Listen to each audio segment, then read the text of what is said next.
बाहों में लिए हुए अब तक तुम्हें संभाला के अपनी बाहों में लिए हुए तुम्हें गिरने के कोशिश करूं बेशुमार तेरे दाहों के लिए अब तक तुम्हें संभाला के अपनी बाहों में लिए हुए तेरे सब रूप का निशाना निशाना मुझ पर होगा ना सफल तेरे सब रूप का निशाना निशाना मुझ पर होगा ना सफल आँखों की पुतली जैसे वो रखेगा मुझे हर पल आँखों की पुतली जैसे वो रखेगा मुझे हर पल गिनने गिनने के खुशी करूँ बेशुमार तेरे तानों के लिए अब तक तुम्हें संभाला मुझे अपनी बाहों में लिए हुए अब तक तुम्हें संभाला मुझे अपनी आँख में लिए आलियाँ बन के आए आए जिंदगी के फिकर आलियाँ बन के आए आए जिंदगी के फिकर कौन है तेरा सिरधारा है मेरा भरोसा उस पर कौन है तेरा सिरधारा है भरोसा मेरा उस पर गिने गिने के खुशी करूं बेशुमार तेरे दानों के लिए अब तक तूने संभाला मुझे अपनी बाहों में लिए हुए अब तक तूने संभाला मुझे अपनी बाहों में लिए हुए आए तुझे जो मिटाने मिटाने वे शत्रु होंगे बेअसर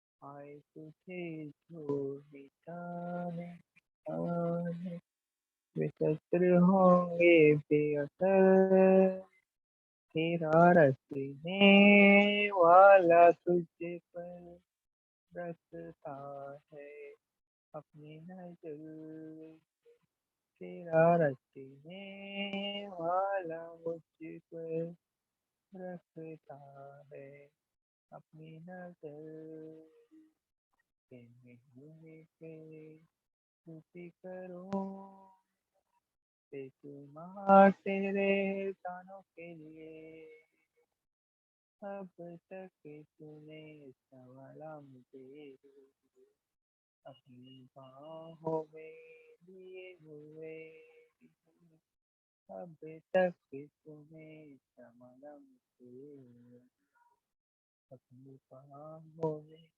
लिए हुए अब तक तूने संभाला मुझे अपनी बाहों में लिए हुए हालेलुया धन्यवाद खुदा यीशु अब तक खुदा यीशु की आपने मुझे संभाला अपनी बाहों में लिए परमेश्वर खुदा यीशु की हालेलुया परमेश्वर धन्यवाद खुदा यीशु की हालेलुया खुदावंशी की एक बार फिर आपके हाथों में इस सुंदर समय को देते हैं पिता परमेश्वर। खुदावंशी की जब भाई पढ़ाते हैं तो पिता परमेश्वर अपनी सामर्थ्य करना पिता परमेश्वर अपने विषय सेवा में पिता परमेश्वर। खुदावंशी विश्वास करते हैं आप हमारे पीछे हैं पिता परमेश्वर। जहाँ दो या तीन हैं उसके नाम से पिता होते हैं आप उनके बीच में मौजूद होते पिता परमेश्वर। मैं विश्वास करते पिता परमेश्वर यहाँ दो या तीन नहीं पिता परमेश्वर से ज्यादा है। आप हमारे बीच में पिता परमेश्वर। हम आपका धन्यवाद करते हैं, हम आपका स्वागत करते पिता परमेश्वर। धन्यवाद प्रदान करते सुंदर समय को आपके हाथों में सबसे प्रदान करते जो कि आपका जीवन में ग्रहण करें। आमीन आमीन। हेलो सुशील भाई, जय माता दी। जय मसीह की सर। थोड़ी आवाज का ध्यान रखो करो, आवाज बहुत बहुत ना के बराबर आ रही है आपकी आवाज। पता नहीं लगा मेरे को। अब आवाज आई है, बिल्कुल आवाज नहीं आ रही थी सुशील भाई। ये स्टोरी कोई नहीं आगे से ध्यान। ओके, सबको जय मसीह की। जय मसीह की। जय मसीह की। आशा करता हूँ आप सब लोग अच्छे हो, सुरक्षित हो। परमेश्वर का लाखों लाखों धन्यवाद करता हूँ कि आज के सुबह के लिए परमेश्वर ने हम सबको संभाल के रखा, एक वो नया दिन हमारे जीवनों में जोड़ा। परमेश्वर के लाखों लाखों धन्यवाद होने पाए। मैं आशा करता हूँ आप सब अच्छे हो, सुरक्षित हो। सोनल, बीच बीच में देखते रहना, क्लास में कुछ लोग अभी जस्ट जुड़ रहे हैं तो उनको वेटिंग रूम में रहने मत देना, आप तुरंत तुरंत उनको इन करते रहना, ठीक है? Okay sir. ओके, ठीक है। तो आज हम लोग कोशिश करेंगे, कल हम लोगों ने पहला पत्रस का जो एक तरीके का ढांचा क्यों है जो है उसको देखने का प्रयास किया। आज थोड़ा सा हम लोग मैं जैसे लास्ट सेमेस्टर जब क्लास पढ़ाया था, जैसे एक एक वचन का या फिर हर एक आयत में या फिर हर एक गद्यांश में उसकी महत्वपूर्णता क्या है करके हम देखने का जो प्रयास किए थे। आज की क्लास में मैं पूरा की पूरा दूसरा पत्रस की पत्री को पूरा नहीं देखेंगे, लेकिन पहला अध्याय को देखेंगे ताकि उसके अनुसार आपको थोड़ा सा आइडिया मिले, है ना? कि किस प्रकार जब वचन को पढ़ेंगे तो किस प्रकार की सोच के साथ बैठे और उसमें किस प्रकार के प्रश्नों को उठाने से किस प्रकार की उत्तर आपको मिल सकता है और उस प्रकार कैसे उस वचन का सही निचोड़ को आप और मैं समझ सकते या फिर सीख सकते हैं। इन बातों को लेकर हम देखेंगे। तो यदि दूसरा पत्रस का पहला अध्याय का 1 से 2 देखेंगे तो मैंने जैसे कल बताया था वो है प्रारंभिक अभिवादन, जहाँ पे पत्रस का अभिवादन संक्षिप्त और सार्व मतलब एकदम सीधा पॉइंट पे है, एकदम छोटा सा और direct, short and to the point. कोई घुमा फिरा के किसी को भी वो अभिवादन नहीं दे रहा है, सीधा सीधा बता दिया कि शमौन पत्रस की ओर से जो यीशु मसीह का दास और प्रेरित है, उन लोगों के नाम जिन्होंने हमारे परमेश्वर और उद्धारकर्ता यीशु मसीह की धार्मिकता द्वारा हमारे समान बहुमूल्य विश्वास प्राप्त किया है। सीधा सीधा पॉइंट पे आया कि ये अभिवादन किसको दे रहा है?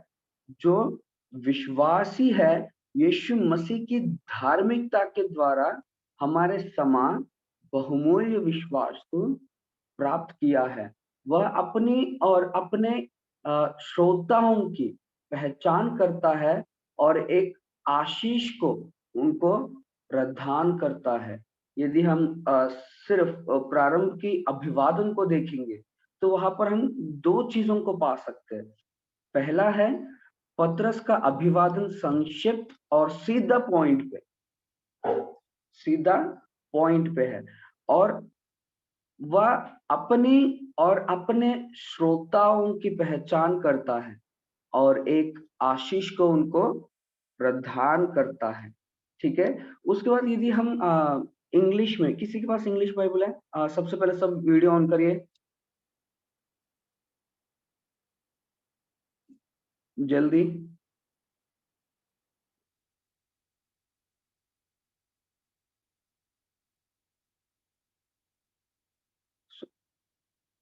सोनल वीडियो ऑन करो, या कोई भी ऑफ मत करना, ठीक है। किसी के पास आप में से इंग्लिश बाइबल है?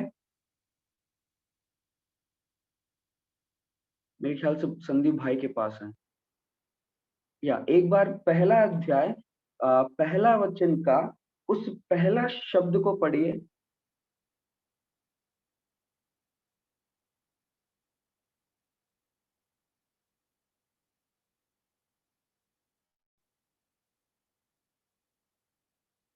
दूसरे पत्रस की दूसरी पत्री, उसका पहला अध्याय पहला वचन का पहला शब्द।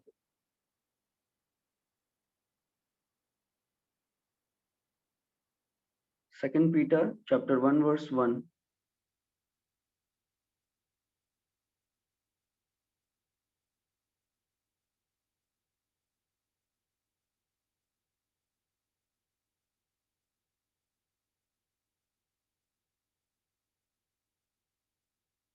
संदीप भाई निकाल पाए? हाँ जी सर। जी, फर्स्ट वर्ड क्या लिखा है वहां पे, पहला शब्द? Simon Peter. Simeon Peter. Simeon का वहां पे स्पेलिंग क्या लिखा है? SIMEON। SIMEON। इस स्पेलिंग को लिख लीजिए, मैं क्यों इसको ध्यान से बोल रहा हूं तो आप समझ जाएंगे। SIMEON। यहाँ पर जो सिमियोन का जो स्पेलिंग इस्तेमाल किया गया है, यदि हम उसको देखेंगे तो यहाँ पे इसको साइमन की एक हिब्रू पहचान को दिखाने के लिए इस स्पेलिंग का इस्तेमाल किया गया। सिमियोन का नाम यूजुअली देखा जाए तो साइमन SIMON लिखते हैं ना, बट हिब्रू में जब इनकी नाम को लिखेंगे तो SIMEON लिखा गया। तो इंग्लिश में जब इनका नाम स्पेलिंग को देखते तो ये हमें समझ में आती है कि यहाँ पे इनका हिब्रू स्पेलिंग इस्तेमाल किया गया। क्यों? क्योंकि पतरस यीशु मसीह के एक प्रेरित के रूप में उन लोगों को लिखता है जिनके पास एक समान प्रतिष्ठा का विश्वास है। ये उनके लिए लिखा गया जो एक समान परमेश्वर में विश्वास रखने वाले लोगों के लिए लिखा गया है।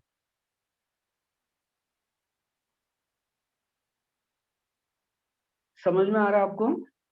इसलिए कभी कभी बाइबल को इंग्लिश में भी देखना जरूरी है। इवन एक स्पेलिंग भी हमें काफी कुछ बातों को दिखला सकता है ना। तो थोड़ा सा ध्यान से पढ़ेंगे तो समझ में आता है कि यहाँ पर सिमियोन का जो स्पेलिंग इस्तेमाल किया गया वो हिब्रू का स्पेलिंग इस्तेमाल किया गया। पतरस यीशु मसीह के एक प्रेरित के रूप में, पतरस अपने आप को यीशु मसीह के एक प्रेरित के रूप में उन लोगों को लिखता है। वो किसको लिख रहा है? जो जिसके पास समान प्रतिष्ठा का विश्वास है, जो एक ही तरीके का विश्वास को रखते हैं। सभी विश्वासी परमेश्वर के सामने समान विशेष अधिकार रखते हैं।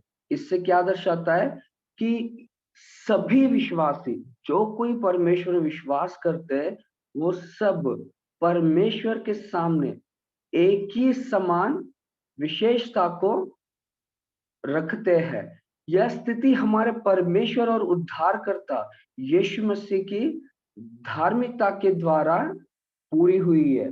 क्यों यहाँ पर दूसरा पत्र से इन बातों को समझाने का प्रयास कर रहा है? यदि हम पुराने नियम को पढ़ेंगे, मैं विश्वास करता हूँ हम सब जानते हैं पुराने नियम में चुने हुए वंश कौन है? इजराइली सब, इजराइली। इजराइली, है ना? वो अपने आप को कहते थे कि हम परमेश्वर के चुने हुए वंश है और हम परमेश्वर के संग साथ चलने वाले लोग हैं, है ना? और वो सच्चाई भी है। पुराने में देखा जाता परमेश्वर ने इजराइल को चुना ताकि उनके द्वारा उनकी उद्धार को, है ना, पूरी की पूरी दुनिया में फैला सके। लेकिन जब उन्होंने नहीं समझा तो अभी यहाँ पे दूसरा पत्रस क्या कह रहा है? जो कोई उसमें विश्वास रखता वो विश्वासी है ना? और हर एक विश्वासी, ये मैंने नहीं रखता ये अमीर है वो गरीब है, ये इस जाति का है वो उस जाति का है, नहीं। परमेश्वर का वचन कहता है विश्वासी। विश्वासी के मतलब जो प्रभु यीशु मसीह पे अपना विश्वास को रखता है। सभी विश्वासी परमेश्वर के सामने समान विशेष अधिकार साझा करते हैं। यह स्थिति हमारे परमेश्वर और उद्धारकर्ता यीशु मसीह की धार्मिकता के द्वारा पूरी हुई है। धार्मिकता यह परमेश्वर की बचाने वाली धार्मिकता को संदर्भित करता है। जब यहाँ पर उस धार्मिकता शब्द को हम जो देखते हैं वो परमेश्वर की बचाने वाली धार्मिकता को संदर्भित करता है। यीशु को परमेश्वर और उद्धारकर्ता कहा जाता है। यह मसीह के ईश्वरीय के बारे में एक नया नियम के सबसे स्पष्ट कथनों में से एक है।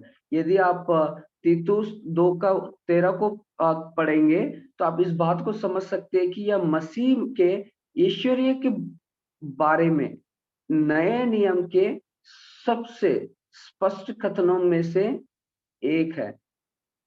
तो इसलिए जब आप वचन को पढ़ेंगे कभी कभी प्रयास कीजिएगा कि यहाँ पे साइमन की जगह सिमियोन इस्तेमाल किया गया। शिमियोन इंग्लिश में SIMEON, जहां पर ई जुड़ गया वो क्या हो गया? वो एक्चुअली हिब्रू का एक स्पेलिंग का इस्तेमाल किया गया, है ना? तो उसका कारण यदि आगे बढ़ते जाएंगे, यहाँ पर पतरस यही दिखाना चाह रहा है कि यीशु मसीह के एक प्रेरित के रूप में पतरस अपने आप को दिखाता है और ये उन लोगों को लिखता है जिसके पास समान प्रतिष्ठा, समान विश्वास की प्रतिष्ठा रखते हैं। सभी विश्वासी परमेश्वर के सामने विशेष अधिकार साझा करते हैं और यह स्थिति हमारे एक्चुअली ये समानता हमारे जीवन में आई कहा। मेरे को मैं विश्वास करता हूं मुझे समझाने की जरूरत नहीं है इवन हमारा भारत का भी सेटअप किस प्रकार की है ना? लेकिन आज जो समानता हमारी कलीसिया में है उसका कारण क्या है? वो यही है कि इस स्थिति हमारे परमेश्वर और उद्धारकर्ता यीशु मसीह की धार्मिकता के द्वारा पूरी हुई है। और वो धार्मिकता क्या है? या परमेश्वर की बचाने वाली धार्मिकता को संदर्भित करता है। देखिए एक तरीके का एक चीज ना दूसरी चीज से हमेशा जुड़ा रहता है। इसलिए वचन का यदि एक एक भाग भी एक एक शब्द भी ध्यान से पढ़ेंगे तो आपको उस उद्धार की ओर ले जाएगा जिसको परमेश्वर ने आपके लिए और मेरे लिए रख छोड़ा। तो इसलिए जब वचन को पढ़ेंगे एक एक शब्द को भी ध्यान से पढ़िए, समझने का कोशिश कीजिएगा। ये तीतुस 2:13 को लिख के रख लीजिए, बाद में इसको तुलना कीजिए ताकि आप इस बात को समझ सके कि ये मसीह के ईश्वरीय के बारे में नया नियम के सबसे स्पष्ट कथनों में से एक है। ठीक है? और आज जैसे हम आगे बढ़ेंगे हम 1-2 में पढ़ेंगे तो हम देख सकते हैं कि अपने पाठकों के पाठकों के अपने प्रारंभिक एक आशीर्वाद में ही पतरस ने पत्री में एक सामान्य विषय का उल्लेखन किया। वो क्या है, आप में से कोई बता सकता है? यदि हम पहला अध्याय का 1 तक 2 में पढ़ेंगे तो वो अपने पाठकों के अपने प्रारंभिक आशीर्वाद में ही पतरस ने अपनी पत्री में एक सामान्य विषय का उल्लेखन किया है। वो क्या, कोई बता सकता है? प्रभु यीशु की पहचान के द्वारा, ठीक है, पहचान के द्वारा, प्रभु यीशु की ठीक है, पहचान के द्वारा और अनुग्रह, हाँ, पहचान के द्वारा अनुग्रह और शांति तुम में बहुत आज से बढ़ती जाए।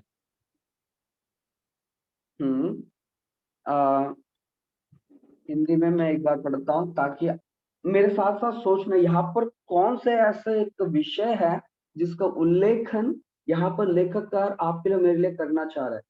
परमेश्वर की और हमारे प्रभु यीशु की पहचान के द्वारा अनुग्रह और शांति तुम में बहुतायत से बढ़ती जाए। मैं इंग्लिश में पढ़ूंगा।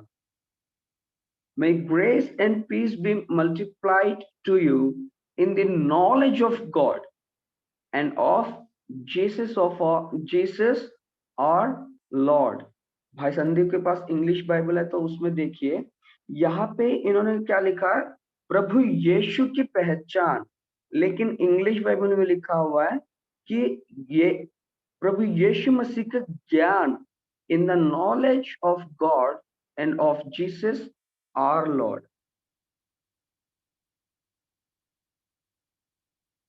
बट यहाँ पे इंग्लिश का जो शब्दों को देखेंगे वहां पर क्या इस्तेमाल किया गया, नॉलेज, ज्ञान, है ना। कई बार इसलिए मैं बोल रहा हूँ कि आप लोगों को थोड़ा थोड़ा पढ़ना सीखिए इंग्लिश को।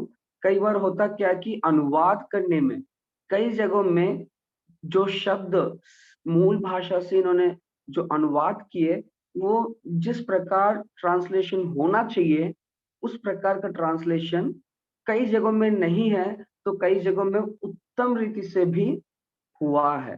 तो इसलिए हमें थोड़ा सा मूल भाषा को, थोड़ा बहुत इंग्लिश को जानना जरूरी है, ताकि हम अलग अलग ट्रांसलेशंस को, अनुवादन को पढ़ के देख सके कि आखिरी में कौन सा शब्द कहाँ पे सही बैठ रहा है। यदि हम 1 का 2 को पढ़ेंगे तो वहां पे परमेश्वर और यीशु का सच्चा ज्ञान, परमेश्वर जो यहाँ पे एक विशेषण उल्लेखन है, एक सामान्य विशेष विषय का उल्लेखन किया है, वो ये है कि परमेश्वर और यीशु का सच्चा ज्ञान।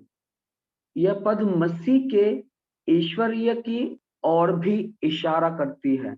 यदि हम थोड़ा सा ध्यान से पढ़ेंगे तो ये हमें ये दिखाता है, पर मसीह के ईश्वरीयता, मसीह के ईश्वरीय की ओर भी इशारा करता है।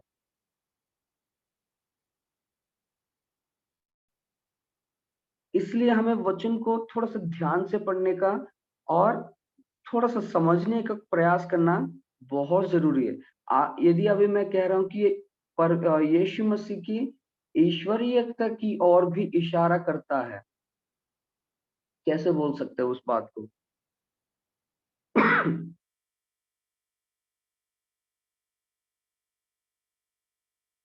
क्योंकि हम पहला वचन का अध्याय 1 का पहला वचन को पढ़ेंगे तो वहां पर स्पष्ट है कि ये उन लोगों के नाम जिन्होंने हमारे परमेश्वर और उद्धारकर्ता, परमेश्वर और उद्धारकर्ता कौन है? यीशु मसीह स्वयं खुद है। तो ये जब यीशु मसीह स्वयं खुद करके दिखा रहा है, यीशु मसीह कौन है? उद्धारकर्ता और परमेश्वर। तो ये यीशु मसीह की ईश्वरीयता के और भी एक इशारा करती है। इसलिए वचन को जब पढ़ेंगे आगे पीछे और एक एक शब्द को समझते पढ़ने का प्रयास करना जरूरी है। ठीक है, और हम आगे देखते हैं, नहीं तो यहीं पर रुक जाएंगे। मेरे को पता है ये बहुत लंबा समय ले लेगा। यदि हम पहला अध्याय का 3 से लेकर 11 तक पढ़ेंगे, पहला अध्याय का 3 से 11 मसीह में परमेश्वर का अनुग्रह ईश्वरीय जीवन का स्रोत है। यदि हम तीसरा पद से लेकर 11वीं पद तक पढ़ेंगे तो वहां पर हम देख सकते हैं कि मसीह में परमेश्वर का अनुग्रह ईश्वरीय जीवन का स्रोत है। God's grace in Christ is the source of godly living। एक ईश्वरीय जीवन जीने के लिए परमेश्वर के अनुग्रह मसीह में हमें मदद करता है। इस पहले मुख्य भाग में पत्रस इस बात पर जोर देता है कि परमेश्वर के अनुग्रह का परिणाम भक्ति में होता है। यदि हम सच का कहते हैं अपने आप को कि हम परमेश्वर के पीछे चलने वाला है, तो हम इस पहले मुख्य भाग में शुरुआत की इस मुख्य भाग को ध्यान से पढ़ेंगे तो पत्रस हमें इस बात को बताना चाहता है जोर देके कि परमेश्वर के अनुग्रह का परिणाम भक्ति में होता है। यदि हम कहते हैं कि मैं परमेश्वर में हूं, तो हमारी कार्य और हमारी परमेश्वर की ओर जो भक्ति है उसके द्वारा इस बात का पुष्टि होती है। इससे पत्रस इस बात पर जोर देता है कि परमेश्वर के अनुग्रह का परिणाम भक्ति में होता है। वो कैसा हम लोग थोड़ा सा आगे देखेंगे ताकि आपको और मुझे समझ में आ जाए। यदि हम पहला अध्याय का 3 को पढ़ेंगे, पहला अध्याय का 3 पद को पढ़ेंगे तो हम वहां पर देख सकते हैं हमें अपनी महिमा और पढ़िए एक बार तब और सही से समझ में आ जाएगा। क्योंकि उसकी ईश्वरीय सामर्थ्य ने सब कुछ जो जीवन और भक्ति से संबंध रखता है हमें उसी की पहचान के द्वारा दिया है, जिसने हमें अपनी ही महिमा और सद्गुण के अनुसार बुलाया है। यहाँ पर जो ध्यान देने वाली बात है, हमें अपनी महिमा और सद्गुण के अनुसार बुलाया है। विश्वासियों को परमेश्वर के नैतिक चरित्र के अनुरूप रहने के लिए कहा जाता है। यदि हम यहाँ पे एक निचोड़ के निकालने की कोशिश करेंगे तो यहाँ पे विश्वासियों को, आपको और मुझे परमेश्वर के नैतिक चरित्र के अनुरूप रहने के लिए कहा जाता है। Believers are called to live in harmony with God's moral character, है ना। एक नैतिक चरित्र दर्शाते हुए, एक हार्मोनी मतलब एक दूसरों के साथ एक शांति के साथ, अच्छे चरित्र के साथ परमेश्वर में रहने के लिए ये एक बुलाहट को हम यहाँ पर देख सकते हैं। जब आप किसी के सामने बांटने का जब मौका मिलता है वचन से, जब अपने आप को तैयार करते हैं, इस बात को समझना जरूरी है कि ये जो बुलाहट है कि हमें अपनी महिमा और सद्गुण के अनुसार जो जीने के लिए बुलाहट है वो इसलिए दिया जा रहा है ताकि विश्वासियों को परमेश्वर के नैतिक चरित्र के अनुरूप रहने के लिए कहा जाता है। परमेश्वर की महिमा पर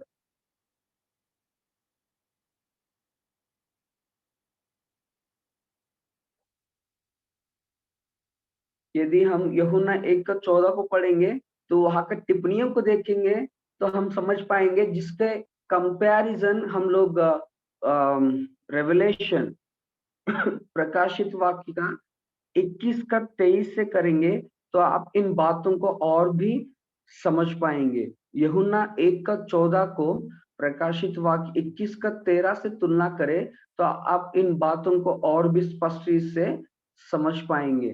तो यहाँ पर जो ग्रीक लेखकों ने सभी जो वांछनीय चरित्र गुणों के योग का वर्णन करने के लिए यहाँ पर इस एक्सेलेंस शब्द का इस्तेमाल किया है। हमें एक तरीके का यदि इसका निचोड़ बता दूं एक ही शब्द में, यहाँ पर जो बुलाहट आपको और मुझे मिला हुआ है कि हमें अपनी महिमा में और सद्गुण के अनुसार बुलाया गया ताकि विश्वासियों को परमेश्वर के नैतिक चरित्र के अनुरूप रहने के लिए कहा जाता है। बाकी आप खुद और भी थोड़ा सा बैठ के इसमें मनन कीजिए और समझने का प्रयास कीजिए, ठीक है। वचन एक बार पढ़ के दौड़ना नहीं, रुकिए। सर आपने बताया यूहन्ना 1:14 का रेफरेंस प्रकाशित वाक्य में कौन सी किताब में बताया? रेफरेंस नहीं है, उसको प्रकाशित वाक्य 21 का 23 से तुलना करके देखिए। 21 का 23। हाँ जी।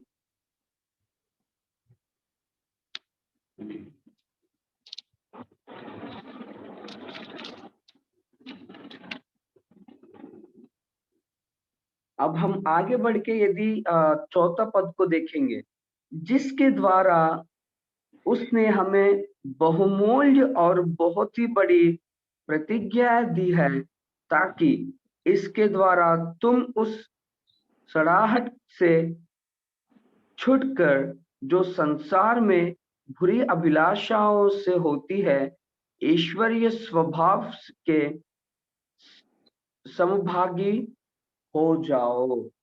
यहाँ पे हम देख सकते हैं कि यहाँ पे दैवीय प्रकृति के भागीदारी बनने के लिए एक बुलाहट को देख सकते हैं।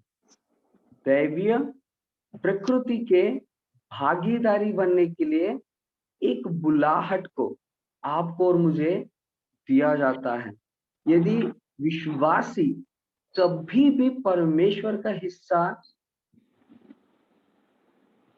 नहीं बनते, फिर भी वे उसके स्वभाव में हिस्सा लेते हैं, क्योंकि वे उसके जैसा बनते जाते हैं। विश्वासी कभी भी परमेश्वर का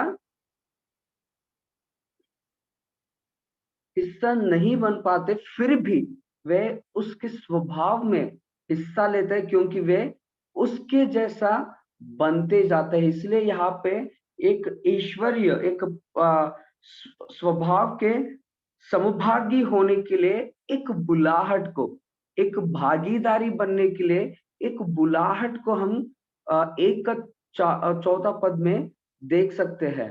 महान वादों में वे वादे शामिल है जिन्हें पतरस ने प्रेरितों के काम 2:14 से लेकर 41 में, प्रेरितों के काम 2:14 से 41 में अपने पढ़ने वालों के लिए उपदेश में पहचाना है। आप इस प्रेरितों का काम 2:14 का 41 को लिख लीजिए और पढ़ के देखिए। एक तरीके से जैसे मैंने शुरू में बताया, हर चीज का मुख्य मैसेज क्या है, संदेश क्या है, उसको समझना जरूरी है।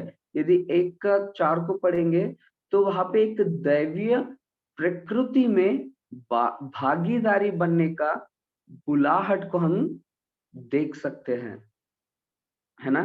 क्योंकि यहाँ पर आप मेरे ख्याल से आपने बाइबल भी निकाल के रखे। जो लोग कैमरा ऑफ कर रहे हैं कृपया करके ऑन कीजिए। जिनके द्वारा उसने हमें बहुमूल्य और बहुत ही बड़ी प्रतिज्ञाएं दी है ताकि इनके द्वारा तुम उस सड़ाहट से छुटकर जो संसार में बुरी अभिलाषाओं से होती है ईश्वरीय स्वभाव के समभागी हो जाओ। किसमें? ईश्वरीय स्वभाव में समभागी हो जाओ।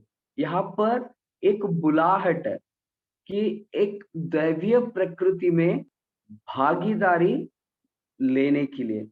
तो इसलिए जब कोई वचन को पढ़ेंगे कोशिश कीजिए उसका निचोड़ क्या निकल के आ सकता है। अन्य प्रतिज्ञाओं में परमेश्वर की समानता, यदि हम दूसरा पत्रस 1:4 और पहला यूहन्ना 3:2 को पढ़ेंगे तो वहां पर देख सकते हैं कि अन्य प्रतिज्ञाओं में परमेश्वर की समानता, मसीह की वापसी दूसरा पत्रस का 3:4 और स्वर्ग में अनंत जीवन पहला पत्रस 1:4 शामिल है।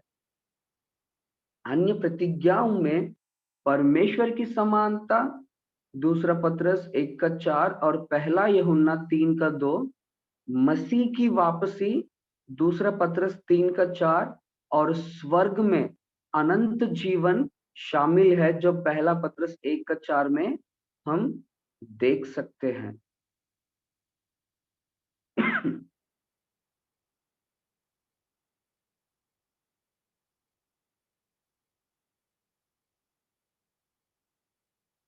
यदि हम आगे बढ़े और 1:5 को देखेंगे वहां पर हम इस बात को देख सकते हैं कि अपने विश्वास को पूरक करने की बात को लेके देख सकते हैं। पहला अध्याय 1:5 को पढ़िए, कोई दूसरा भी पढ़िए जरा।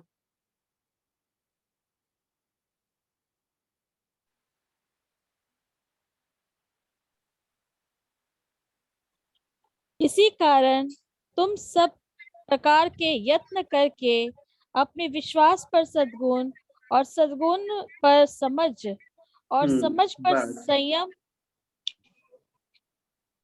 यहाँ पे हम 1:5 में देख सकते हैं कि यहाँ पे अपने विश्वास को पूरा करे। पतरस मसीहियों को मसीह में विश्वास को अंगीकार करने और उसकी शिक्षा के अनुसार जीने के लिए प्रोत्साहित करता है। यदि हम 1:5 को देखेंगे तो वहां पे पतरस मसीहियों को मसीह में विश्वास को अंगीकार करने और उसकी शिक्षा के अनुसार जीवन जीने के लिए प्रोत्साहित करता है।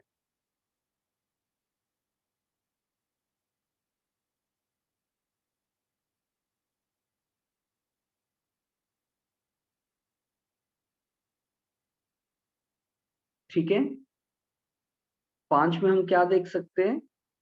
पतरस मसीहों को, आपको और मुझे मसीह में, प्रभु यीशु मसीह में विश्वास को अंगीकार करना और उसकी शिक्षा के अनुसार जीने के लिए प्रोत्साहित करते हुए हम यहाँ पर देख सकते हैं। जो भी बाकी चीजें 5 से लेकर 7 तक लिखा गया वो विश्वास के परिणाम को दिखाता है। ऑल द वर्च्यूज जो सूची बिंदु है जो 5 से लेकर 7वीं आयतों में लिखे हुए हैं वो विश्वास के परिणाम है। विश्वास के परिणाम क्या क्या होता है उन बातों में हम 5 से लेकर 7 तक हम देख सकते हैं। यदि हम 1:6 में देखेंगे तो ईश्वरीयता का अर्थ है पवित्रता और परमेश्वर में भक्ति। हम वचन 3 और 7 3:11 में भी इस बात को देख सकते हैं और दूसरा तिमोथी 3:5 में भी इस बात को हम देख सकते हैं। यदि 1:6 को पढ़ेंगे और समझ पर संयम, और संयम पर धीरज, और धीरज पर भक्ति, है ना। इसके मतलब ईश्वरीयता के अर्थ यही है कि पवित्रता और परमेश्वर की भक्ति। उसको हम वचन 3 में देख सकते हैं, 7 में देख सकते हैं, 3 का 11 में भी, और दूसरा तीमुथियुस 3 का 5 में भी देख सकते हैं। देखिए एक चीज दूसरी चीज की ओर कैसे हमें लेकर चल रहा है ना। और इसी प्रकार यदि हम दूसरा अध्याय 1 का 9 को पढ़ेंगे, 1 का 9 को पढ़ेंगे, तो जिन गुणों को 5 से लेकर 7वीं आयत तक हमें समझाया गया, जिस व्यक्ति में इन गुणों का अभाव या फिर कमी है, वो जो गुणों को 5 से लेकर 7 में हम देख सकते हैं। कोई फटाफट 5 से 7 तक पढ़िए ताकि हमें पता चले वो गुण क्या क्या है। मैं पूछूंगा नेहा, बहन नेहा हमें पढ़ने में मदद करेगी 5 से 7 तक।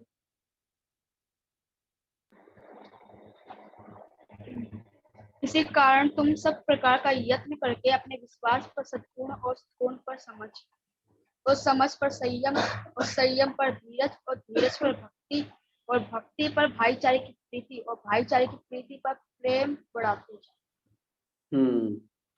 ये जितने भी गुण है ऊपर जो लिखा गया है, यदि जिस व्यक्ति में इन गुणों का कमी है, वह आत्मिक रूप से अंधा है और भूल गया है कि उसे उसके पापों से शुद्ध किया गया था, है ना।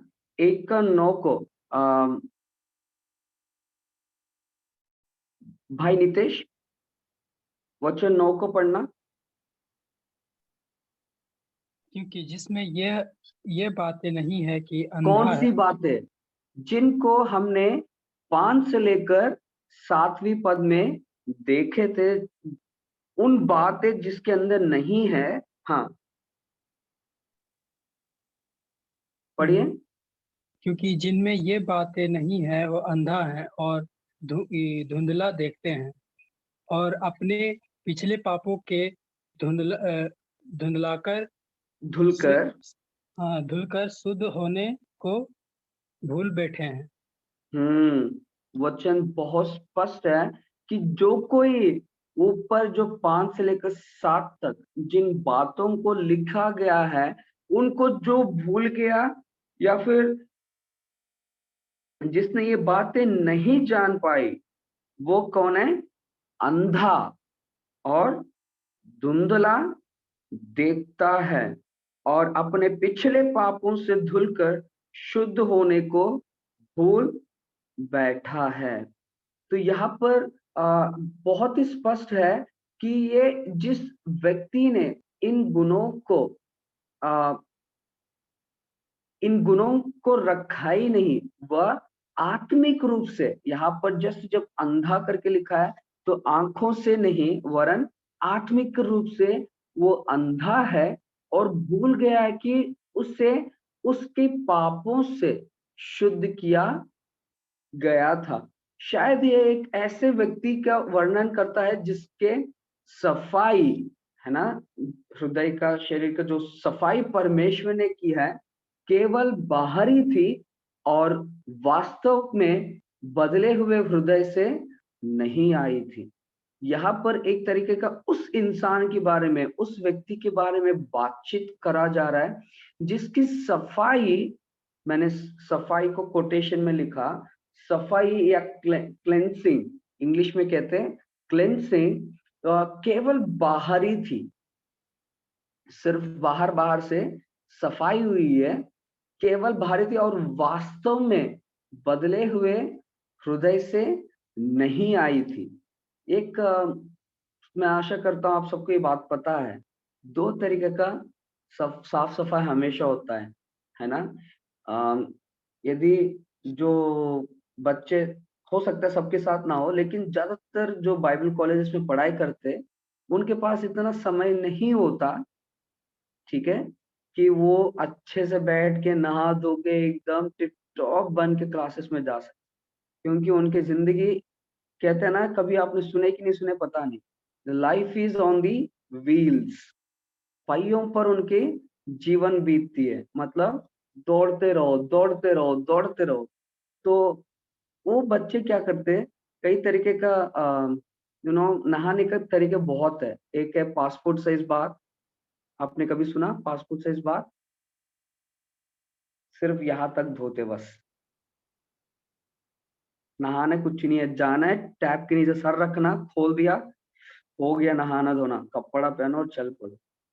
और कुछ लोग होते जो प्रॉपर अपने आप को साफ सुथरा रखने जो पसंद करते, वो वास्तव में अपने आप को सही में सही तरीके से साफ सफाई के साथ रखना पसंद करते हैं। उसी प्रकार जब वो क्लास में जाएंगे, जिसने आधा ली उसका भी इतना पता नहीं चलता, जो प्रॉपर अपने आप को साफ करके उसका भी पता नहीं चलता। तो उसमें क्या होता है, जो हाफ लिया वो सिर्फ बाहरी ओर से जो सबको दिख रहा है उतना तक क्या किया, साफ, वहां का साफ सफाई का अभियान चलाया और जाके क्लास में बैठ गया, लेकिन वास्तव रूप से वो अंदर से साफ नहीं किए गए। उसी प्रकार जो व्यक्ति इन गुणों का अपने अंदर नहीं लेकर चलता है, इन गुणों को बोले तो कौन सा गुण, जो अध्याय 5 से आयत 5 से 7 तक जो लिखी गई गुणों को अपने अंदर लेकर नहीं चलता है, वो आत्मिक रूप से अंधा है। ठीक है, मैं इसको इसलिए जोर दे रहा हूं ताकि आप और मैं सोच सके कि आज हम आत्मिक रूप से कैसे हैं। ठीक है, आत्मिक रूप से अंधा है और वो भूल गया है कि उससे उसके पापों से शुद्ध ऑलरेडी किया गया था। शायद यह एक ऐसा व्यक्ति का वर्णन करता है जिसकी सफाई केवल बाहरी थी और वास्तव में बदले हृदय से नहीं आई थी। यह एक सच्चे मसीह का भी वर्णन करता है जो गंभीर पाप में गिर गया है। यदि इसको हम और गहराई से समझने का प्रयास करेंगे तो ये वचन हमें इस बात का भी वर्णन देता है, जो मसीही, सच्चा मसीही जो पाप में गिरा हुआ है।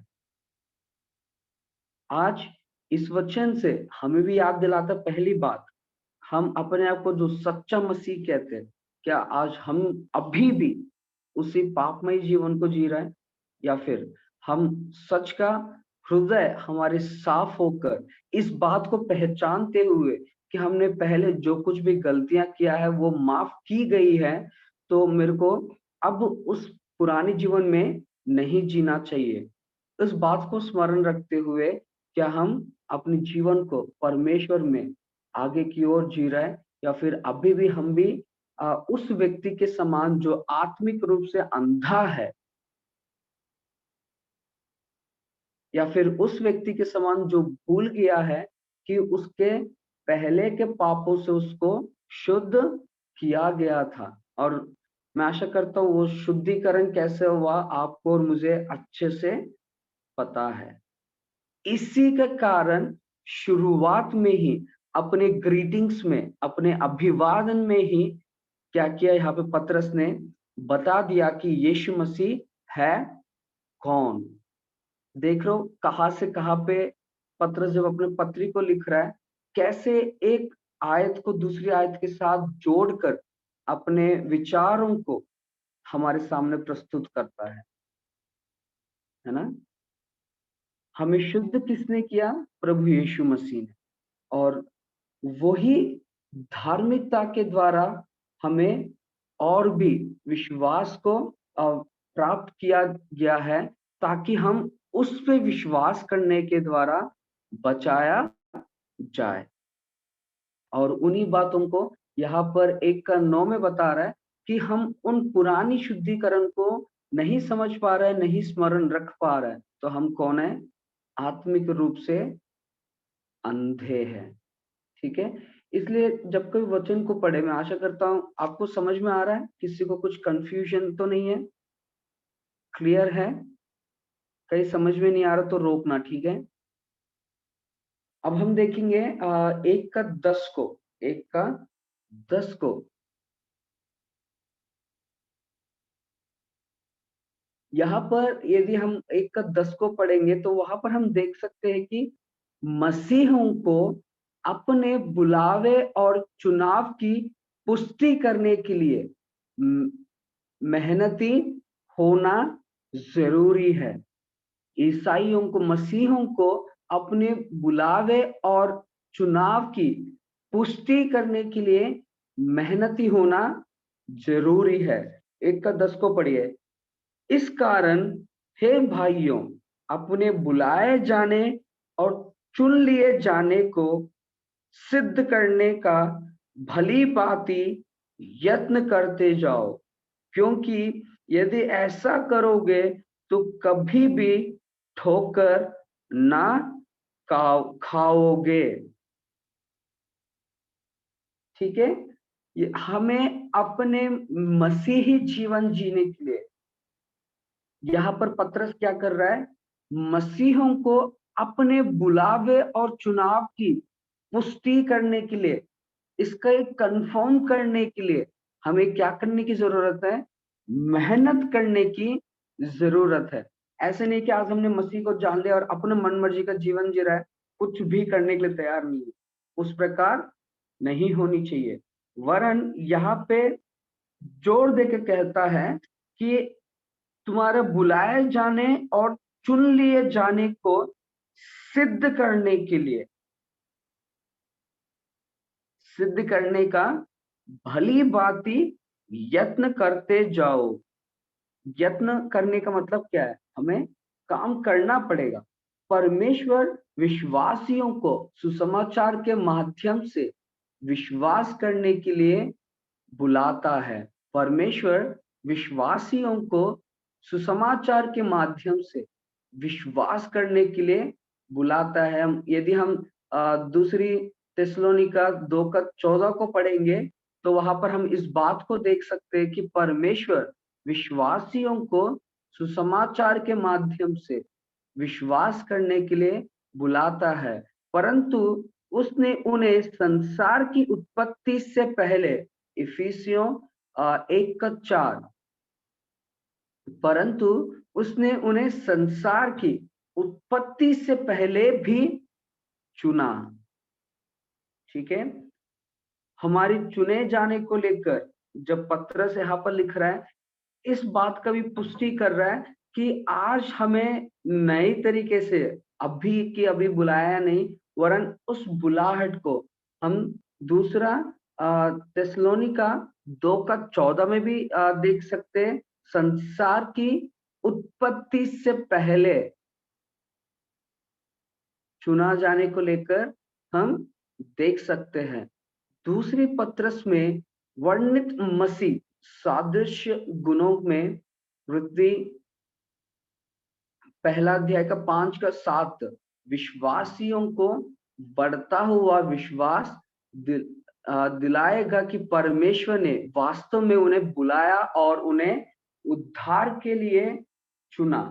यदि हम 5 का 7 से पढ़ेंगे तो वहां पे विश्वासियों को बढ़ता हुआ विश्वास दिलाएगा कि परमेश्वर ने वास्तव में उन्हें बुलाया है और उन्हें उद्धार के लिए चुना है। जो लोग इन गुणों का अभ्यास करते हैं कभी नहीं गिरेगा। शायद उनका अर्थ है एक धर्म त्याग, विश्वास से दूर हो जाना। पतरस के शब्दों का अर्थ यह नहीं है कि मसीह के सच्चे अनुयायी कभी भी धर्म त्याग या फिर अपने विश्वास के त्याग कर सकते हैं, लेकिन जो लोग ऐसे करते हैं वो वास्तव में कभी भी नहीं बुलाए गए।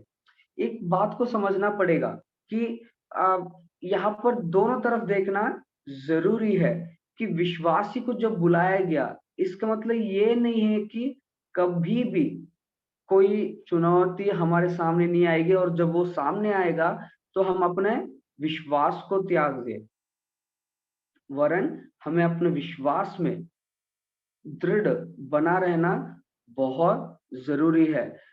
इन आयतों को लिख लीजिए, जब आप फ्री होंगे इनको पढ़ लीजिए। यूहन्ना 6:39 6:40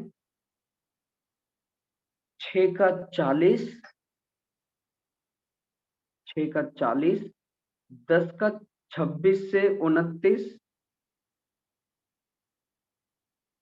6:40 10:26 से 29 पहला थिस्सलुनीका 1:4 पहला थिस्सलुनीका 1:4 इब्रानियों 6:4 से 8।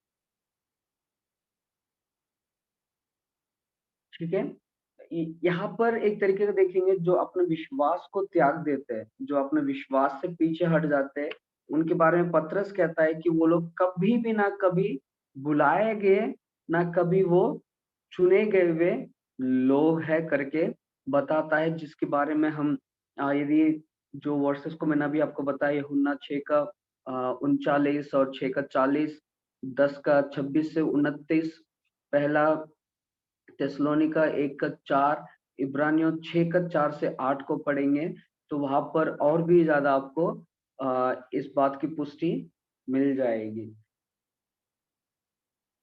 तो इसका मतलब आप देख रहे हो, एक वचन को थोड़ा सा बैठ के आप मनन करने से, उसका निचोड़ निकालने का प्रयास करने से किस प्रकार परमेश्वर आपसे और मुझसे बात कर सकता है, और किस प्रकार के एक ज्ञान को पतरस अपनी पत्री में आपके लिए और मेरे लिए बांट रहा है। यदि हम 1:11 को पढ़ेंगे, इस तरह, है ना, इन दिस वे, 1:11 को पढ़िए।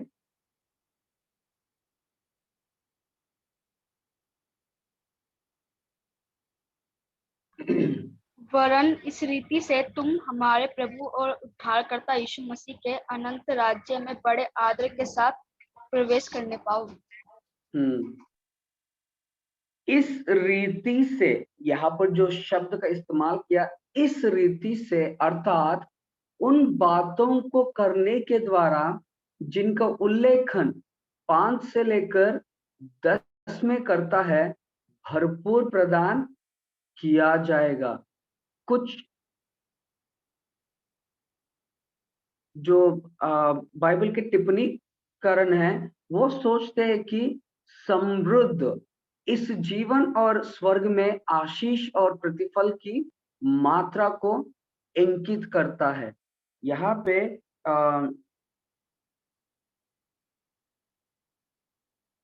यही है, मैंने बोला ना, इंग्लिश में पढ़ने से कई सारे शब्दों का ट्रांसलेशन, अनुवादन एक प्रॉपर तरीके से नहीं मिलता, जिसकी वजह से कहीं ना कहीं हमें कुछ प्रॉब्लम से हो जाती है।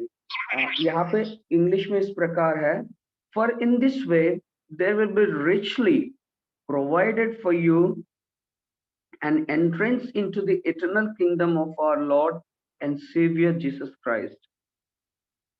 वरन इसी रीति से तुम हमारे प्रभु और उद्धारकर्ता मसीह के यीशु मसीह के अनंत राज्य में बड़े आदर के साथ प्रवेश करने पाओगे। लेकिन यहाँ पर लिखा है, पर in this way there will be richly, बहुतायत के साथ, provided for you an entrance into the eternal kingdom of our Lord and Saviour Jesus Christ.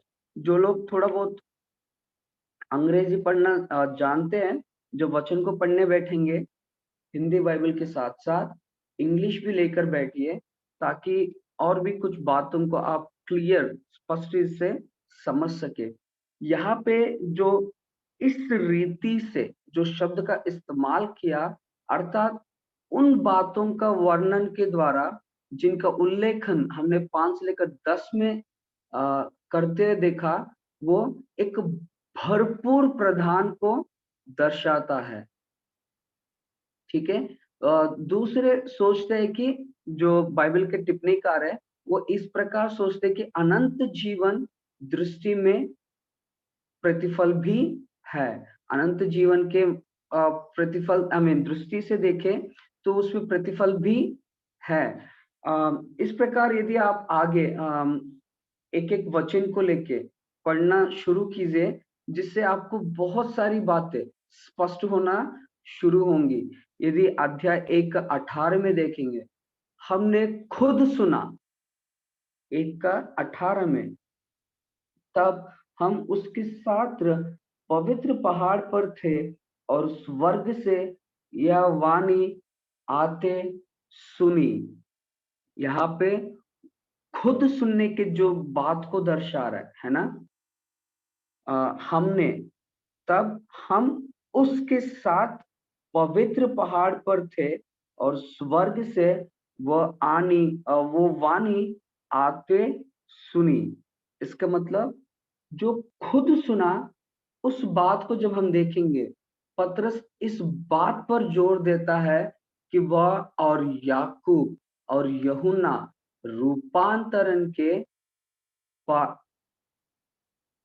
प्रत्यक्ष दर्शी थे। रूपांतरण के खुद वहां पर परमेश्वर के साथ होकर, यीशु मसीह के साथ होके, पर यीशु मसीह का रूपांतरण को खुद देखा करके यहाँ पर हम पा सकते हैं, जिसको हम मत्ती 17 का 1 से 8 में देख सकते हैं। मत्ती 17 का 1 से 8 में देख सकते हैं। सो इसी प्रकार हर एक वचन का बहुत ही बहुमूल्य एक वैल्यू है। इसलिए जब कभी आप पढ़ने बैठेंगे, यूं ही हवा में देखते मत जाइएगा, कोशिश करिए थोड़ा रुक के समझिए, है ना। उसको और गहराई से समझने का प्रयास कीजिए। उसके बाद ही आगे बढ़ने से क्या होगा कि वहां की निचोड़ क्या है, आखिरी में पतरस एक आयत को दूसरे आयत के साथ कैसे जोड़ रहा है और उसके माध्यम से अपने सोच विचारों को कैसे हम तक पहुंचा रहा है। और इन बातों को यदि हम समझेंगे तो देख सकते हैं कि पहला पतरस की दूसरी पत्रिका एक मुख्य संदेश को हम समझ पाएंगे। तो इसमें मैं और आगे नहीं बढ़ूंगा। मैं आप लोगों को थोड़ा सा उत्साहित करने के लिए कुछ आयतों को लिया, ताकि आपको समझ में आए कि अच्छा इसका ये भी मतलब हो सकता है, अच्छा इसका असली अर्थ ये है। वो मैंने कभी इस तरीके से इसको सोच नहीं पाया। तो उस तरीके का वचन जब भी पढ़ने का मौका मिलता है तो उसको गहराई से समझने की कोशिश करिएगा, ठीक है। और यहाँ पर हम दूसरा पतरस की दूसरी पत्री को हम रोकते हैं। कल हम आगे बढ़ेंगे पहला यूहन्ना के साथ। पर उससे पहले यदि किसी के पास कोई प्रश्न है तो हम लोग समय ले सकते हैं।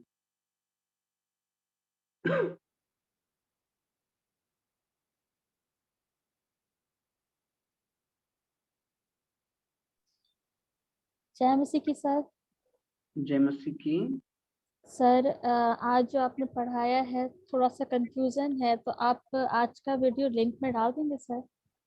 हाँ जी, मैं वो रिकॉर्ड तो कर चुका। कहाँ पे आपको कंफ्यूजन हुआ? सर जो आप ये बता रहे ना, ईश्वरीय बुलाहट और चुनाव, तो ये जो कौन सा शुरू से पद? सर ये वाला जो आपने अभी बताया ना 18, हम उसके साथ पवित्र पहाड़ पर थे और स्वर्ग की वाणी आती सुनी, इसको थोड़ा सा क्लियर करते सर।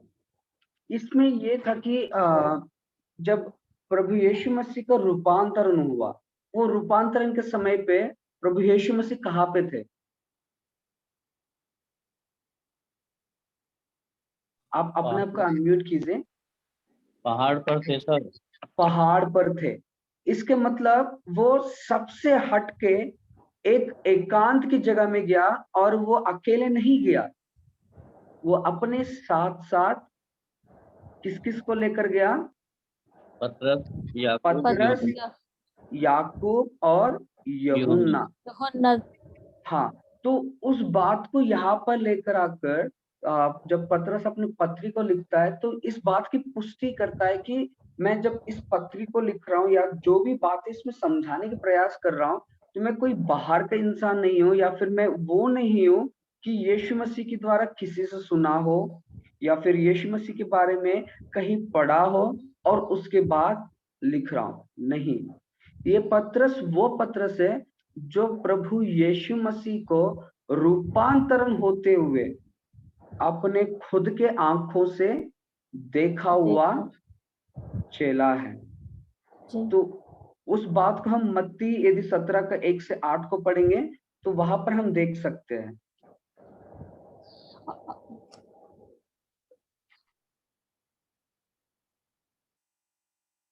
यहाँ पे क्यों पतरस इस बात पे जोर दे रहा होगा, कोई बता सकते हैं?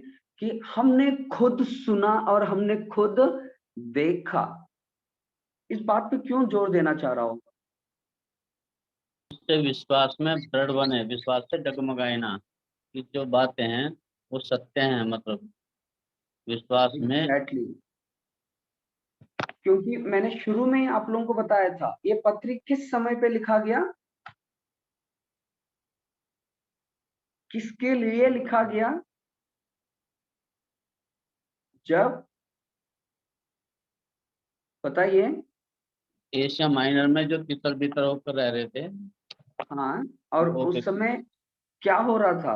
किस प्रकार की शिक्षाएं फैल रही थी? झूठे शिक्षक। झूठी शिक्षा है।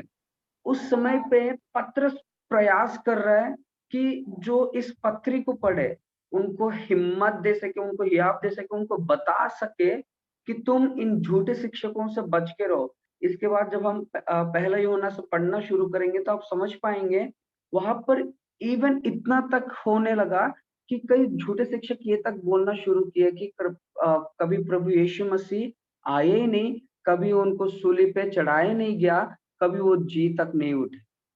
खास करके उनको जी उठने को लेके जो प्रश्न उठाने लगे, ऐसे झूठे शिक्षक जब फैल रहे थे उनके बीच में पतरस अपनी पत्री को लिखता है, जोर देते हुए कि भाई मैं कहीं और से सुन के आके आपको नहीं बता रहा है ना।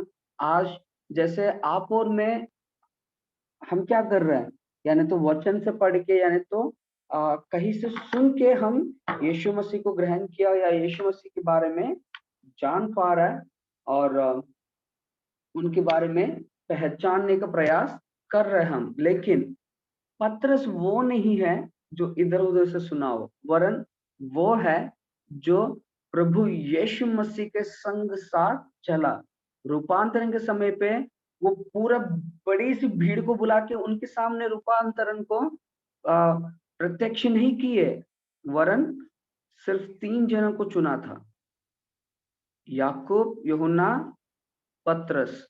और इस पत्री को उन्होंने लिखा जिन्होंने अपने खुद के आंखों से देखा। क्लियर है? ओके। जी सर। या और किसी के पास कोई प्रश्न है?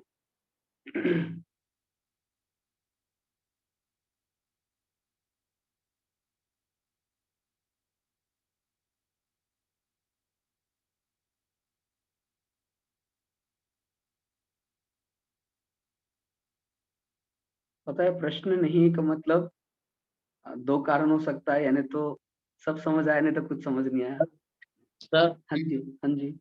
सर ये जो बातें पतरस ने लिखी हैं, ये मतलब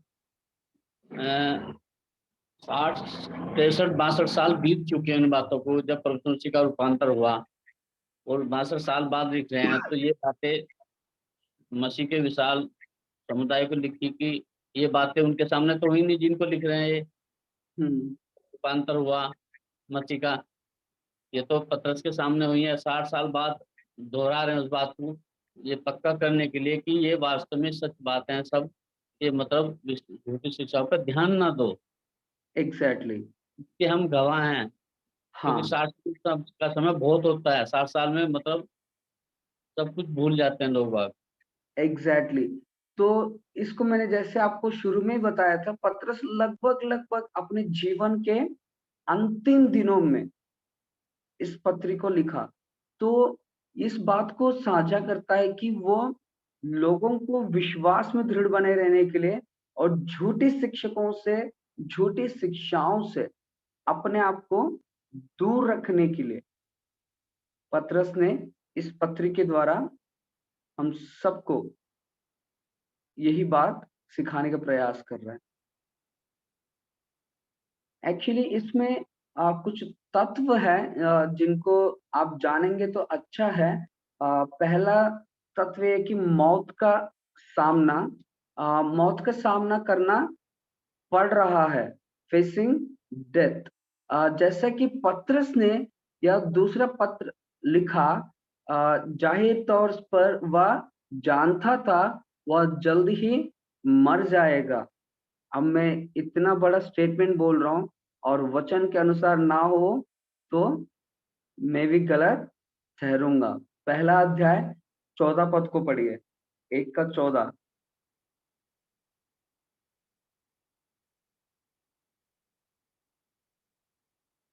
कोई पढ़िए 1 का 14। क्योंकि ये जानता हूँ कि मेरे डेरे के गिराए जाने का समय शीघ्र आने वाला है, जैसा कि हमारे प्रभु यीशु मसीह ने मुझ पर प्रकट किया है। देख लिया ना, जी इसका मतलब स्पष्ट है कि ये जाहिर है कि जाहिर तौर पर वह जानता था, वो पहचानता था कि वह जल्द ही मर जाएगा। मैं ना इस बात को जब पढ़ा, मेरे को एक चीज परमेश्वर ने सिखाया, वो ये है कि देखिए, जब हम जिंदा है अपने जीवन को जीने के लिए, अपने जीवन को आगे बढ़ाने के लिए, है ना, और या फिर जीवन को थोड़ा सा अच्छी तरीके से चलाने के लिए कई लोग कई झूठे बातें बोल सकते हैं। लेकिन क्या आपने कभी सुना जिसको पता चल रहा है कि यार अब मैं ज्यादा दिन नहीं जीऊंगा, मैं जल्द ही परमेश्वर में सो जाऊंगा, वो कभी झूठ बोलते हुए आपने सुना है?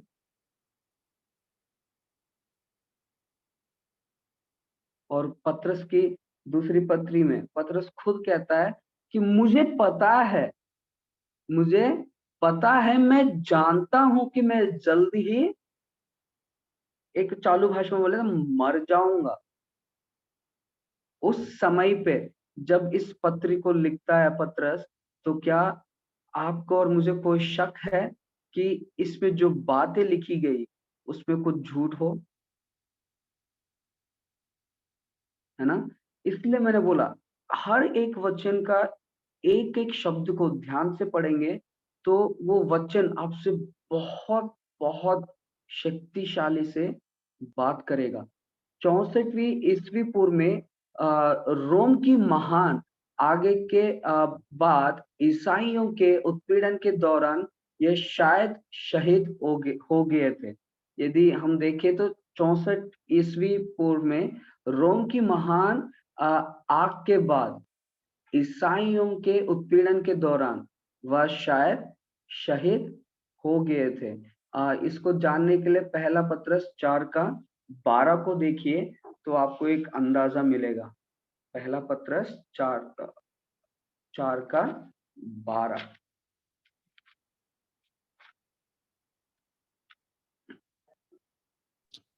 हे प्रियो, जो दुख रूपी अग्नि तुम्हारे परखने के लिए तुम में भड़की है, इससे यह समझकर अचंभा न करो कि कोई अनोखी बात तुम पर बीत रही है, पर हम्म, जैसे जैसे मसीह के दुखों में सहभागी होते हो, आनंद करो, जिससे उसकी महिमा के प्रकट होते समय भी तुम आनंदित और मगन हो। बस और आमीन। बस बस थैंक यू। है ना? तो यहाँ पर रोम की महान आग के बाद मसीहों के उत्पीड़न के दौरान हो सकता है कि यहाँ पर पतरस भी शहीद हो गया होगा। तो यहाँ पर पहला तत्व है कि मौत का सामना वो कभी भी आ सकता है, तो उसको लेके मेरे को नहीं लगता कि डरने की किसी बात की जरूरत है। वरन ये देखना है कि जब तक हम संसार में रहेंगे तब तक उन झूठे शिक्षकों से, उन झूठी शिक्षाओं से हम अपने आप को बचाए रखें, अपने आप को दूर रखें, और जो परमेश्वर ने आपसे और मुझसे कहा कि तुम इस बात का ध्यान रखो कि तुम्हारे पापों को मैंने ऑलरेडी शुद्ध किया हूं और करने का सामर्थ रखता हूं, इसलिए तुम और मैं आत्मिक तौर से अंधे ना बने, वरन परमेश्वर की ओर अपनी नजर लगाते हुए, हमारे उद्धारकर्ता की ओर अपनी नजर लगाते हुए अपने जीवन को जीने पाए।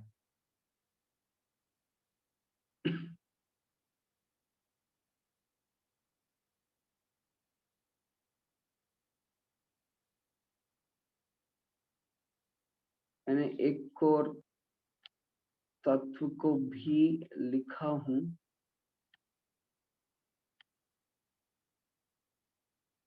वो ये है हेरेसी या फिर झूठी शिक्षा क्या है। एक झूठी शिक्षा विधर्म कहते हैं, हेरेसी, हेरेसी मतलब विधर्म बोलते हैं, HERESY, हेरेसी। विधर्म क्या है? एक विधर्म क्या हो सकता है? शब्द विधर्म या फिर झूठी शिक्षा किसी भी सिद्धांत को संदर्भित करता है जो पवित्र शास्त्र की शिक्षा का खंडन करता है।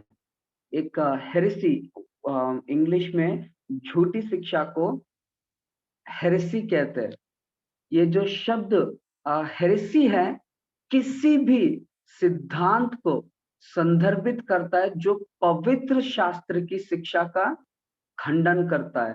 दूसरा पत्रस में संबोधित विधर्म या फिर झूठी शिक्षा में यौन अनमित, लालच और बेईमानी भी शामिल थी। यदि हम पूरा की पूरा दूसरा पत्रस को पढ़ेंगे तो वहां पे सेक्सुअल परमिसिवनेस, ग्रीड एंड डिसऑनेस्टी को भी हम देख सकते हैं। यहाँ मतलब हिंदी में बोलूं तो बेईमानी, लालच और यौन अनुमति, इन गलत शिक्षाओं का भी शामिल को हम देख सकते हैं। गलत सिद्धांत अक्सर पापपूर्ण नैतिक विकल्पों की ओर ले जाता है। इसको दिमाग में लिख लीजिएगा, गलत सिद्धांत। क्यों यहाँ पे पत्रस बार बार गलत शिक्षाओं के विरुद्ध हमें सिखा रहा है? क्योंकि गलत सिद्धांत या गलत शिक्षा अक्सर पापपूर्ण, पाप से भरा हुआ नैतिक विकल्पों की ओर ले जाता है। इसलिए पत्रस इतना प्रयास करके इस पत्री में हमें झूठी शिक्षकों का विरोध करते हुए या झूठी शिक्षकों से दूर रहने के लिए हमसे कहते हुए इस पत्री को लिखा गया। और आखिरी में देख सकते हैं कि like a thief in the night, एक चोर के समान रात के समय पे, Peter says the return of Christ at the end of time will be unexpected। 3:10 को पढ़ेंगे तो वहां पर हम देख सकते हैं, ये भी एक तत्व है। 3:10 पढ़िए। परंतु प्रभु का दिन चोर के समान आ जाएगा। उस दिन आकाश बड़ी हड़हड़ाहट के साथ, शब्द के साथ जाता रहेगा और तत्व बहुत ही तप्त होकर पिघल जाएंगे और पृथ्वी और उस पार के काम जल जाएंगे। जिस प्रकार मत्ती सुसमाचार 24:23 में लिखा गया कि एक चोर के समान वो कब आएगा जो कोई नहीं जानता, उसी प्रकार प्रभु यीशु मसीह भी एक चोर के समान, जब हम उम्मीद ही नहीं करते, ऐसा समय पे आने की बात को हम देख सकते हैं। सेवरल अदर और भी कई ज्यादा नया नियम का पैसेजेस है जो इस बात को समझाता है यीशु मसीह का आगमन के बारे में। वो है मत्ती 24:23, पहला थिस्सलुनीकियों 5:2 और प्रकाशित वाक्य 3:3। जो मसीह का वापस आना जो है वो एक सरप्राइज होगा, बट वो सिर्फ उनके लिए है जो सच्चे परमेश्वर के अनुयायी है। तो यहाँ पर देखिए एक प्रकार का ना तीनों तत्वों को देखेंगे तो पतरस कैसे अपने सोच को आगे बढ़ाता है कि वो है जिसने प्रभु यीशु मसीह को स्वयं अपने आंखों से देखा, तो उसको मृत्यु के बारे में कोई डर नहीं है, नहीं, ना कि कभी रखना चाहिए। और उसके बाद तुरंत ही समझाता है कि क्यों हमें झूठे शिक्षकों से या झूठे शिक्षाओं से अपने आप को दूर रखना है, बचा के रखना है, क्योंकि झूठे शिक्षा हमें हमेशा पापपूर्ण नैतिक विकल्पों की ओर ले जाता है। और हमें उससे इसलिए बच के रहना है क्योंकि हम नहीं जानते कब प्रभु यीशु मसीह का दूसरी आगमन होगा, क्योंकि वो एक चोर के समान आएगा। तो हम यदि एक विश्वासी होने के नाते यदि हमारे जीवन को सही रीति से जिएंगे तो हम उसके संग साथ हो लेंगे। इस प्रकार अपने तत्वों को यहाँ पर समझाते हुए दूसरा पतरस ने अपने पत्री को लिखा है। आइए हम प्रार्थना करते हैं। खुदा, हम आपको धन्यवाद करते पिता, सच हम आपको लाखों लाखों धन्यवाद देते पिता, आपके चेला पतरस के लिए खुदा, जिन्होंने दूसरी पत्री को लिखी पिता।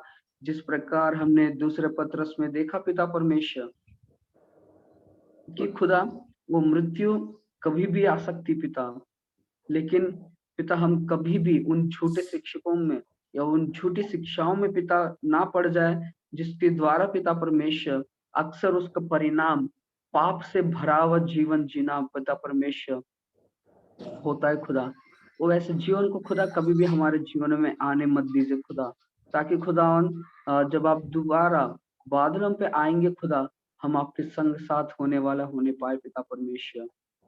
मेरे हर एक भाई को और बहन को पिता आप आशीष देना पिता, और भी खुदा आपके वचन को गहराई से समझने के लिए और खुदा आपकी पवित्र आत्मा की अगुवाई में चलने के लिए पिता आप हम में से हर एक को सहायता और मदद करना खुदा। आज की क्लास के लिए आपको धन्यवाद देते हुए आज को पूरे दिन भर को आपके हाथों में समर्पण करते हुए प्रभु यीशु मसीह के नाम से मांगता हूँ, आमीन।